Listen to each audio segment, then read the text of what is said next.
Buongiorno a tutti e benvenuti in una nuova puntata di Pillole di Napoletano.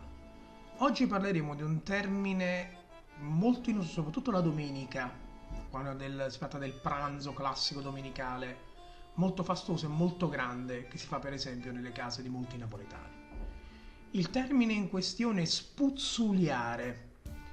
Con il termine spuzzuliare si intende il mangiare disordinato qua e là piccole quantità di cibo da vari piatti prima che tutti quanti si seggano a tavola,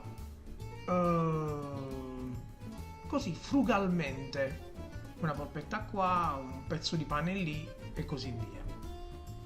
Il termine deriva dall'italiano da spilluzzicare o da spiluccare e che a sua volta deriva da piluzzo, ovvero un piccolo pelo, per indicare comunque una piccola parte del tutto, moneta sineddoche.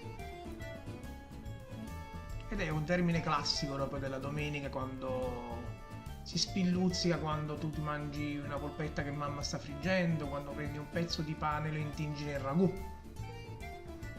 Si spilluzzica in quel caso, si spilluzzica o si spuzzulea in quel caso là. Detto questo io vi saluto, vi ringrazio per l'attenzione, vi rimando a una prossima puntata di Pillole di Napoletano e come si dice sempre a Napoli, ciao Brio!